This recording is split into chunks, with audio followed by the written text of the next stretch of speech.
AP Langers, Mrs. Fletcher here.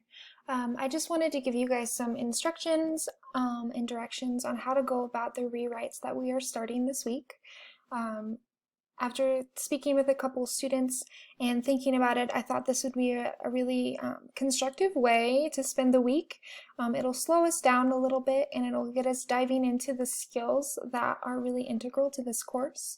And I think it'd be really nice to be able to work from something you've already written and make it better so that you can see exactly what this particular task, this rhetorical analysis task, is asking you to do. And that's what we're going to focus on this week, is basically rhetorical analysis right here, the Q2, which is question 2 on the AP exam. So that task of rhetorical analysis, we're going to look really closely at the rubric this week when you guys are in class. And then you guys are going to be applying what we learned to your rewrites. So this is where I'm going to post this video. Obviously, it's not there yet because I'm recording it right now. And before next class, so before I see you guys next, I want you to have watched this video. Yay, you're watching it right now. And then make a copy of this rewrite cover sheet. This cover sheet here should automatically prompt you to make a copy. It's kind of the front sheet of every single rewrite that you'll ever do. Now, normally, in a non-COVID global pandemic year, I have kids they print off their copies so that they can write on their original essays and their rewritten essays, but obviously things are a little different this year and we don't see each other every other day anymore, and nor do you have the opportunity to come by an AA and give me a physical copy, so things are very much digital this year. So I would suggest that you just put your name in the there, and then keep this in your drive so that you have it. And anytime that you guys do a rewrite for me, you're going to put your name here, and then the particular essay that you're rewriting. If it's specific to a text, great. In this case, you guys can just call it summer reading essay, and I'll know exactly what that is.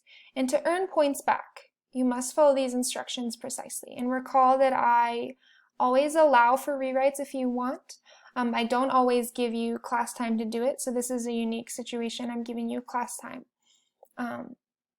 But I always add the two scores together, putting emphasis on the higher rewrite score, and that should give you some substantial points back. And my hope is that when you guys get these points back, the scores might be good enough that we put them in IC because they're going to help you have a foundation, like a solid score in this class to begin with as your first writing assignment, okay? So step 1 is always to read the feedback that I and or your peers have given you on your original essay. Now, you guys did not do a peer review here, so you don't have any official peer comments. I'm totally fine if you want to ask some of your friends to look over your essay, but keep in mind that you guys are all kind of in the same boat here as you're trying to navigate what exactly rhetorical analysis is and what I'm looking for. So I would suggest you just focus on my feedback and understanding what I have to say based on what I've told you in your original essay, okay? Do not delete or get rid of the original essay document. And this is really important. I need you to have two separate documents here. Your original essay document, the one that you originally turned in, I don't want you making edits to that. I want you to have a separate new document for the rewrite, okay, and we'll touch on that in a second. You're going to then read the rubric criteria that corresponds to your score. We're going to talk at length about that in class, so I won't spend too much time here, but basically there are 3 lines or skills assessed on the AP Lang rubric, and so that's why you have a 1-1-0 score, right? There's 3 separate numbers, so you're going to make sure that you read the criteria for each line and what number you got on that line of the score, so you can understand what to do better to score higher in that section of the rubric. And then here's what I was talking about before.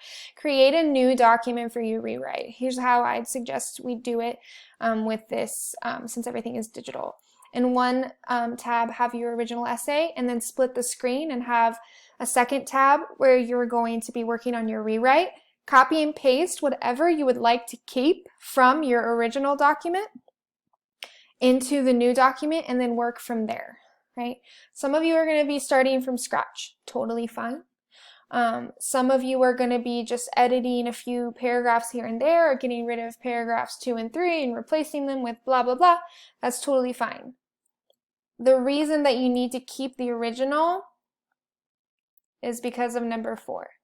Highlight any changes you've made and write a brief justification in the margin as to why you made those revisions. So that's why you need to see what you originally had, see my feedback, so that you can write those margin notes, okay? Obviously, digitally, you can't necessarily write margin notes, but you might be able to print off the rewrite and write them in the margin and then take a picture and submit it to Canvas. Or you could highlight the text, right? And then maybe have like a color-coded system down at the bottom where you say like the yellow I changed because of blah, blah, blah. Or like even if you just did like I rewrote my entire first paragraph because I decided to use the rhetorical précis instead of my normal intro. Because it's more effective as a lead into analysis, blah, blah, blah. As long as you are showing me that you understand why those revisions and edits were made and why it makes your essay stronger the second go around, then you're doing it right. I don't care necessarily how you organize these, because I know that obviously the easy answer is to be handing me a physical copy with handwritten notes, but we can't always do that this year. So as long as at some point I'm able to see the connection between the specific edits you made and the reasons why, you're good. Obviously, you do not need to comment or explain grammatical or spelling changes, because obviously the reason that you made those changes is because you made errors the first time and you're fixing them. Okay. You may submit this digitally or in person, whatever is easier for you. If you submit it digitally, submit it to Canvas as you would any other assignment with this page as the first page of your document. Okay, let's say you did your rewrite and then you printed it off and then you highlighted the rewrite and made notes in the margins that were handwritten. That's totally fine too. You can actually take a picture of that and convert it to a PDF using CamScanner or the Notes app on your iPhone and upload your images as PDFs to Canvas. That's a really great way to do it, actually. Or you can submit it in person.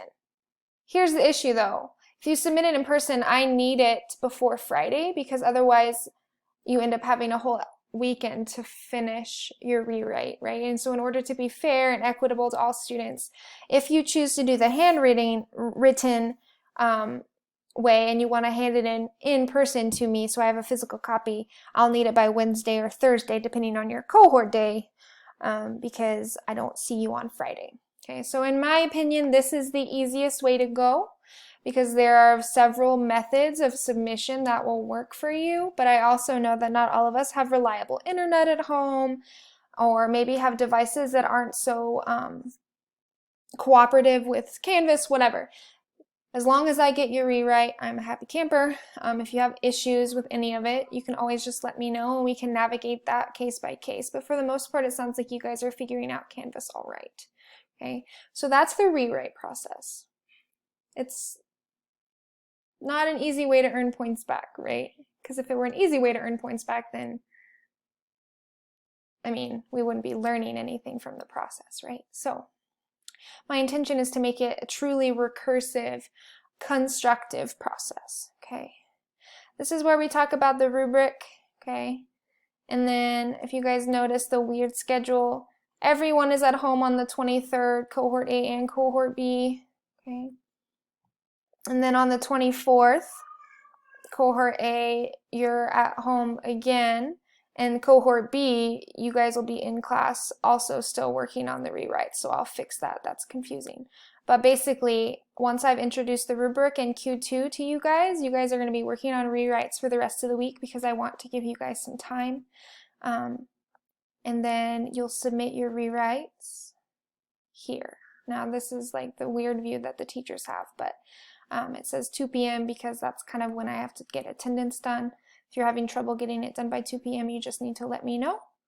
That's all I got for you guys. Hopefully this clarifies things for you. And of course, if you have questions, you can ask me in class or email me, and I'm happy to clarify or give you further instruction. Hang in there, you guys. Take a deep breath, hold it for 4, exhale for 8, reset that central nervous system, disengage that sort of fight or flight. You guys are doing fine.